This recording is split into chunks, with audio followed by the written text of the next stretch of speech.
fun with your children. Enjoy them. The happy news is your life will never be boring. You will always have something going on. When you do give it to God and realize that He's sovereign, He has the plan for this child, and being able to just kind of let go and see what God will do with this child. I mean, that's when you can really feel the joy of it.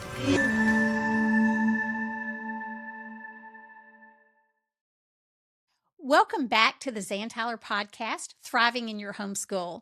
Today, we're continuing my conversation with my dear friend, Beth Moore. Beth brings 25 years of experience across public, private, and homeschool education, a master's degree in early childhood education, specialized training in working with students with special needs, and years of experience encouraging thousands of homeschool families. If you missed part one, be sure to go back and listen. And now let's jump right back into my conversation with Beth. I keep wanting to pick your brain, Beth, because you are so knowledgeable on all of this. And I think it's such a help to parents because we all have kids who are different. I mean, it amazes me how I have three children who are so different from each Oh, other with the yes. same parents. And so what so all right, so the question was, what would you do in the first 30 days of diagnosis? And then what do you do a year from then? I Um, think and you probably already answered some of that. well, I think we talked about, if you have a diagnosis, then if you can talk to a counselor and then you can make a plan for what you're going to do. That would be the first one. And with neurodivergent kids, I think you make a plan, but you have to be flexible in whatever your plan is. And you have to assess, how are we doing? Consistency, especially if we're working on reading or math, is or behavior, consistency is one of the keys, I think. And then at the end of the year, I think it is really helpful to have some sort of assessment so you can measure the growth. Okay. I want to talk about standardized tests for just a minute because I have a love-hate relationship with them. Yes. And I know lots of parents do. And I've told the story on the podcast many times about how when I was growing up homeschooling my kids, we had to take our kids to the public school to have them tested. And John had to go one year. He was 5 when he started first grade, and he couldn't read. And I'd had him tested by another woman who said, "Zan, he's brilliant, leave him alone." Well, I couldn't because he had to go take this test. And so you have the horror stories like that. Mhm. But then in homeschooling, we can actually use a standardized test to see where a child is weak and where a child is strong. And it's not a moratorium on you as a teacher. No, And no, that's not at what, all. I think we grew up with that idea of testing. But if you can get past that to see the testing tool as a helpful tool. Right, as a tool, Yeah, that's a right. piece of the puzzle, and it's just one piece of the puzzle. That's what I always tell parents. But it is helpful if you have something and then you can compare it, every year, or it's case we do every other year, although I have some parents that do like to test every year. And there's different kinds of And that's what I tests. was gonna ask you. There's not only the traditional standardized tests that we're aware of, Right. like what are the names Well, of the the Iowa and the Iowa and Stanford are and the the most Stanford. Yeah, common. okay. The classic learning test, the CLT, it hasn't been around as long, maybe 15, 20 years, which is still significant, but it is an excellent tool, and I really like and have encouraged that one some. But then there's the Woodcock-Johnson, And I know which you're is certified to give that particular test, yes, and but I it don't know what it is. well, the Woodcock-Johnson is a standardized assessment, but you give it in a one-on-one situation. A lot of it is, the child responds to a prompt and the administrator writes the answer.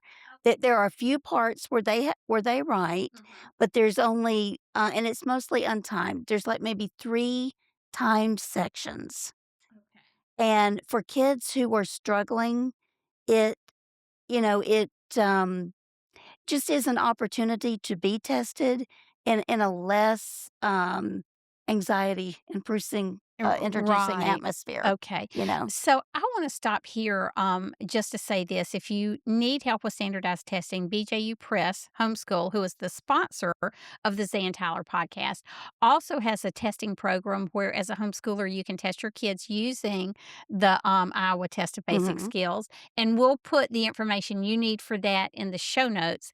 And also, as a sponsor, I just want to thank BJU Press Homeschool for the great strides they've made in helping parents with neurodivergent kids. I know that this past year in November, we actually had a summit for leaders in special needs or neurodivergent learning across the country, telling us how do we make our curriculum better? How do we make it more accessible? How can we support parents in this role? So I'm so thankful to be working with a curriculum company that really does care about the child first. And just wanted to take a moment to mention that. Okay, so we were talking about testing. So anything Oh, well, and the else? Woodcock Johnson is, available. You can test kids from 2 to 99. I always tell kids, I haven't tested a 2-year-old and I haven't tested a 99-year-old. But But you stop when they miss so many in a row, and I think that takes a lot of the frustration out of it okay, for our that's neurodivergent really people. good. Okay, so let's see. I want to let's talk about the value of early diagnosis.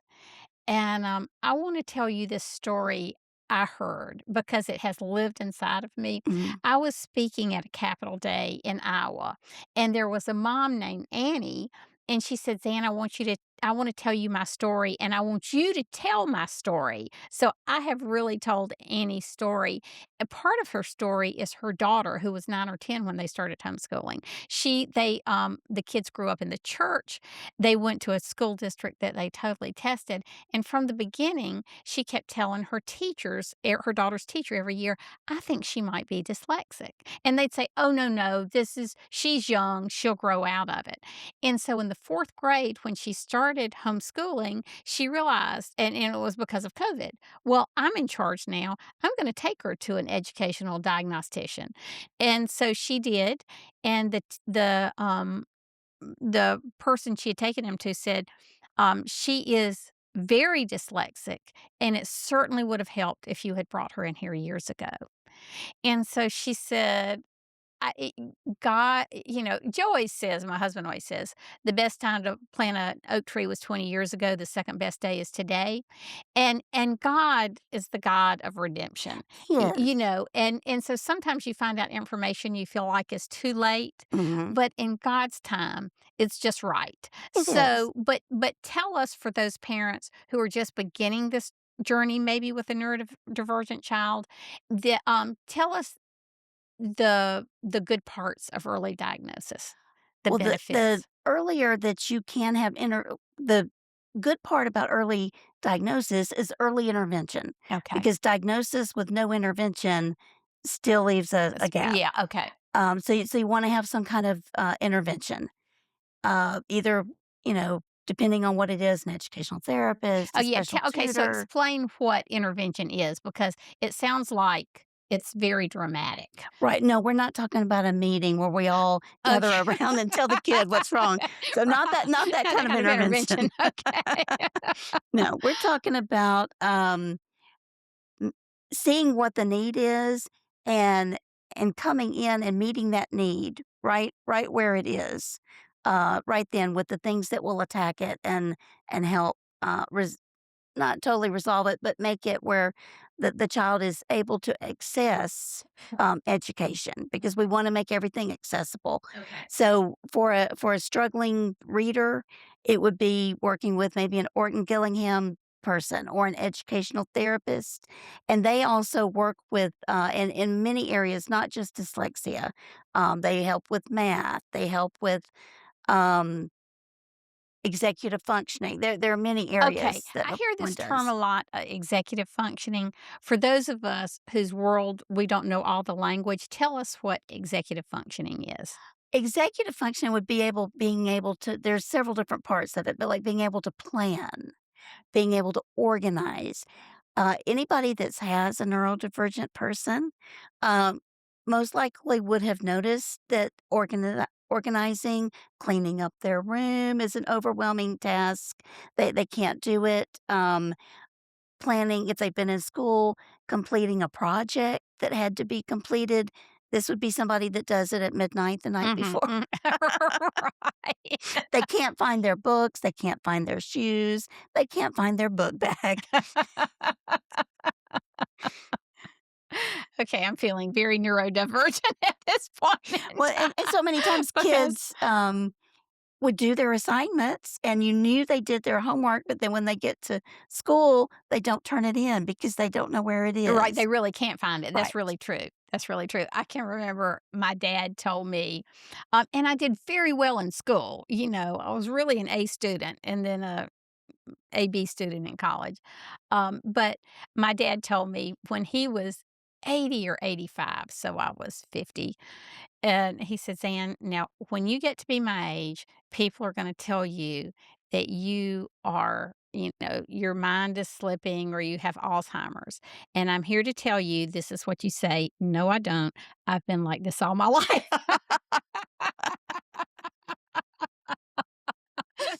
you know, and I can remember too taking the DISC test when I was working for a publisher, and and it's the D is dominant, the Mhm. I is influencing people, the S is being very conscious of deep no being a servant, having a servant's heart, and then the C, I am butchering this whole thing, is being very conscientious with details.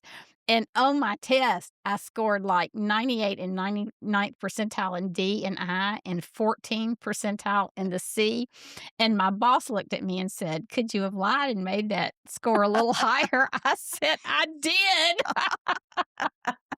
So you learn to function through other strengths. Oh, You know, you and you definitely have do. to, but And then sometimes there's people in your life that try to help you a little bit. yes, like you came into my life and you could organize the things that I could not. And I still miss that, Beth. I still I gonna organized your house. My house looked crazy. I still think I might kidnap you. But there are different exercises and techniques and training that you can, use to help with Mm, those kinds yeah, of right. things. Okay. Okay. So we're Um, gonna have a private session after the podcast is over. Tell us the happy news about having a child who's neurodivergent. the happy news is your life will never be boring. This is true. You will always have something going on. Um, but really the happy news is when you do give it to God and realize that he's sovereign and he has the plan for this child and this child is really his, not yours. And being able to just kinda let go and see what God will do with this, child. I mean, that's when you can really, feel the joy of it, and it's hard. I mean, my kids are grown, and I'm like, "Now I figured this out." Yeah, right, It would have right. helped if Yes. I'd really figured this out 10, 15 years ago. But it is true. There's never a dull moment. No, and there's always something that you can celebrate. There is success in some manner.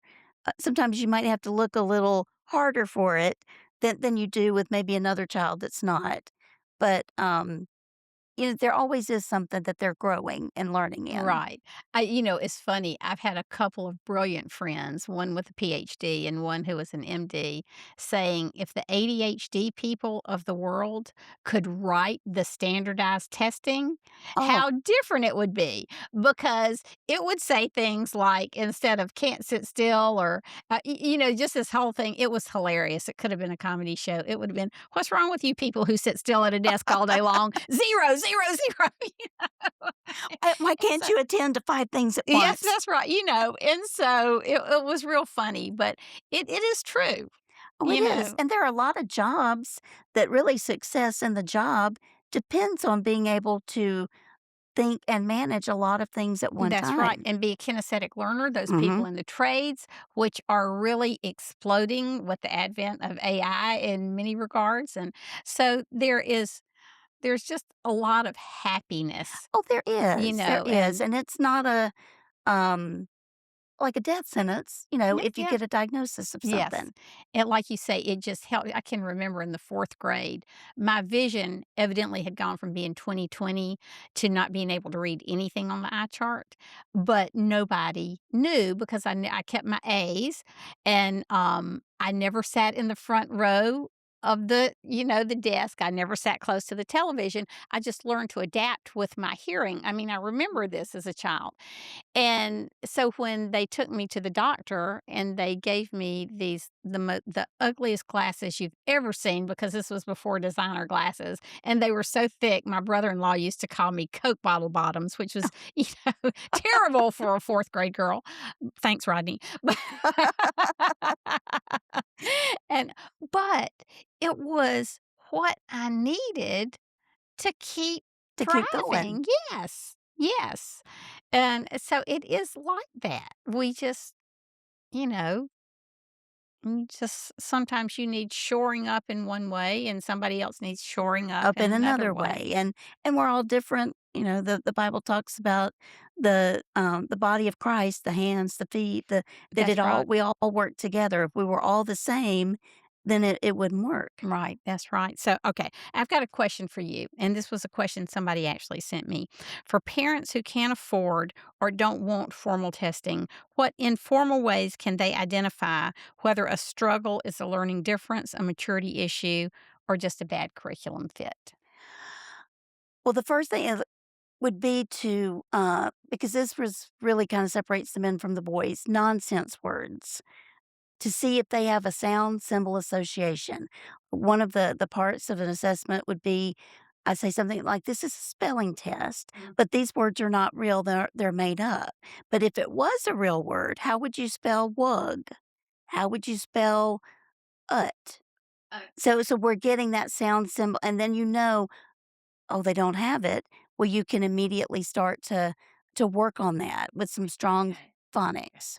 And so there are some informal ways. You could make your own with that, and then Yeah. you would, if you wrote some nonsense words and try to have them read them. Mhm. If they can't read them because they don't have a sound symbol association down, then that's where you would start, is building that good sound And if you symbol. have a child with dysgraphia, which, I mean, to me, I just always called it the pencil jumping out of the hand syndrome, if a child doesn't like to write. And then there are ways, I think there are a lot of ways to compensate for Oh, that. this day and time, there When, surely is. and we just did a lot of dictation, Exactly. where he would talk and I would Mhm. write. And then one day, like I say, it was just like one day that was a problem. The next day it had totally resolved itself. Right. I mean, so there are a lot of things you can do with common sense. Oh, there are. Cursive writing, introducing that early instead of printed because you don't have reversals in cursive writing. Yes, and we do have a great handwriting program at PJU Press Homeschool. I just want to throw that out there. That does make a difference. Oh, it does. 'Cause a Um, lot of the Montessori schools don't even teach printing. All of their little letter cards are in cursive. so with a neurodivergent learner, you might teach the same subjects at a different pace, use different materials entirely, do hands-on things. Um, what how can a parent learn to build a plan? Well, you have to look at your learner and see what is their need, what is their strengths, and what are their weaknesses that you're, trying to work on and to build up. Sometimes it's trial and error to get a good curriculum, but you might try a little bit, but then one of the most important things is once you find something to stick with it and have continuity, because if you're jumping from this curriculum to this one to that one, then they may get the same skill 4 times, but they haven't gotten the things that come after that because most publishers, I think, start with a plan, and they build on it so that if you don't stay with that publisher, you didn't get all the skills that they intended if you had completed the Right. program, if that And makes sense. and I think and I love curriculum, and you know that I work with a curriculum company. I love my work at BJU Press Homeschool. But as my dear friend Sharon Fisher says, the curriculum is always the tool and not the rule. Yes. And never more I mean, it's so much more the case with kids who are Oh, neurodivergent. oh, definitely. There may be, say, if there's 30 math problems on a page, that might be overwhelming to a child who struggles and maybe has dyscalculia, where math is their thing. So I tell parents, one day do the even, one day do the odd. I mean, you don't want to Overload. overload them. That's right, that's right, and I think that is a great way to accommodate, and sometimes it's doing the work orally. Yes. Because when kids are in school and they have homework assignments or, the teacher has to know where they stand, the parents need to know where they stand, and that's why you get report cards. In homeschooling, you know where they stand, That exactly, because you're the parent and the teacher. and it So just cuts out. it does, it cuts out so much.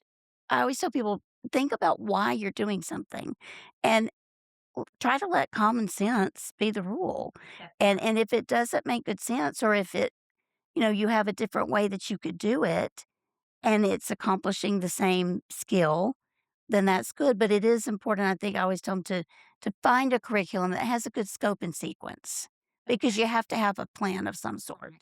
And then also, I tell, when I tell parents, when I'm speaking to homeschool parents, I will say, though, you always start with the child and you mold the scope and sequence to the child as much as you can. Mhm. And I think that's fair for every child. And I think that's what we can do in homeschooling that is so different than most institutional Oh, situations. definitely. You can individualize Mhm. based on the child. And I'll tell people too, if you're doing a chapter and there's a lesson and they know that part of the lesson, you don't have to do it just to check the box. Move to the next part that they don't know. Yeah, that's right. That's right. You just don't have to spend a lot of time in busy work when you homeschool. Exactly. And okay, so tell us before we close. All right, so I've heard these terms IEP, 504, and then you use the term SEP, which I'm not really familiar with. Tell us what those things are and if and when they're necessary or important. Well, an IEP would be something that comes from the public school. And It what does that stands for an okay, individualized um, educational plan. educational plan. I had to, I did know that one. sorry. That's the only one I know. Sorry, blanked out there. Yeah, it's the individualized educational plan, and they make it with a team of people, the teacher and the special needs teachers in the school, and then the parent sits in and gives comment on it. Um, a 504 is primarily a plan that would be written if somebody has more of a medical Okay, type need, interesting. Okay, then okay, they're probably gonna have a 504 plan. okay. In the homeschool world, we call it an SCP for a because 'cause you're already individualizing them, they're your child, but so it's a student educational plan, Interesting.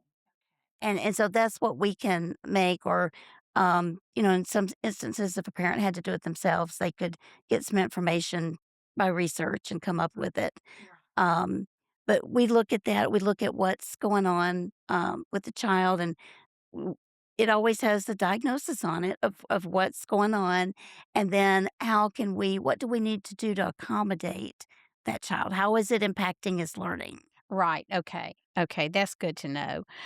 Um, and then well, alright, let me ask you this, do people usually pay to get an SEP done Well, if or you're part of an association that does it for like you, SCAES like is? SCAES is, Uh-huh, there is an extra fee to have all those kind of services.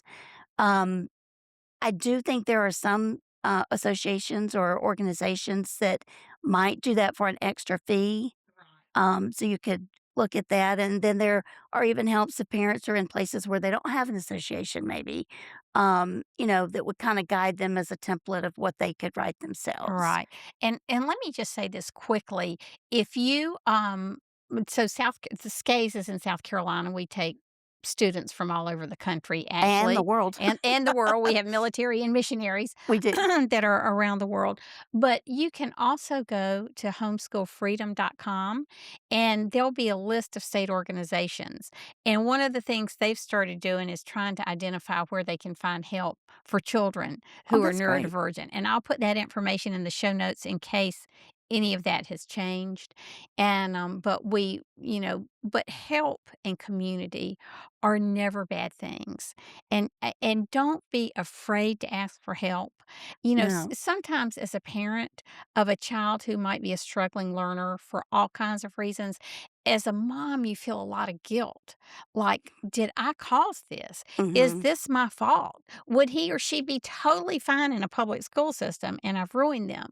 And so we're ashamed to ask for help. Let's just take that off Off the the table. table Get rid of the because mom guilt. that is not true. I'll never forget the first time I read a book in 1984, 85 on learning styles by this PhD. And it said, a child can learn by auditory, visual, or kinesthetic. Static. And he just basically said, woe be unto the auditory kinesthetic learner in school because they learn by moving and talking, neither one of which are acceptable in a classroom. And it was like all these bells are going off in my head because I thought it was my fault that Ty wasn't he wanted to move when he was learning, and he wanted to talk when he was learning. And when he was still and quiet, it took everything he had to be still and quiet so he couldn't focus on learning. And so when that one simple thing was explained to me, I call it our Independence Day in homeschooling because I could just lay aside that whole notion. And not that I let any of my kids run wild, but you learn, like you said, coping mechanisms. Let's Mhm. sit for 10 minutes. Let's bounce the ball. Let's get up and take brain breaks. I mean, but it's not, just let go of the guilt and ask for the help you need. You might be surprised at what you find out, how relieving it Oh, is. it is, definitely. And that you're not alone. Yes, I You're mean, not the only one to face that. Beth, I just appreciate your staying in the homeschooling space for so long after graduating your kids because it's a comfort to people to talk to people who have homeschooled kids with that are maybe neurodivergent, to homeschool kids, just with all different types of learning styles. And so I just want to thank you for all you've done for homeschool moms and dads in South Carolina and, like you said, around the globe, some of the people you're working with. So tell us as we close, as parents are starting the new homeschool year, what is the biggest encouragement you would give to moms? Number 1, I would say have fun with your children. Enjoy them. I usually do tell parents in January when it's cold, the weather's nasty, and you're thinking, "Do I even like these children?" That's the time to curl up with a great read aloud, to play some games, and to remember why you're doing it, because you're doing it because you want the best for them, and you can be their best teacher because you were their first teacher when they talked and walked, and you have their best interest at heart. That's right. That's exactly right. So I didn't ask you this earlier, so we don't have to do this, but if you had a favorite Bible verse or passage or chapter, Beth, that sort of saw you through homeschooling or steers you in all the help and encouragement you give to parents now, what would it be? Well, the one that I used to go over and over with my children was, "A cheerful heart is good medicine." And we would talk about that all the time, and when they were grumpy or something, I would be like, "I hear your bones drying up." That's awesome. Like, "A cheerful heart is good medicine, but a grumpy spirit dries up your bones." We used to have a little video that would sing the Bible verse, and, I do think that that helped, and I think my children are happy adults and cheerful in their, places, and on the days that it was hard, it was a reminder to have a good, happy spirit. No matter what, there's always something to be thankful for. Well, that is so special. So, Beth, if people wanted to get in touch with you or with SCAES, how would they do that? Well, they could email me at bmore at SCAIHS, SCAIHS.org, or they can call at 803-814-0353. Okay.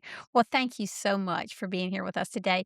Beth has also is leaving in our show notes lots of different help for you if you have a child who has dyslexia Or or ADHD. or ADHD. So you can look forward to the show notes and going back and seeing that. So I want to thank you so much for being with you today.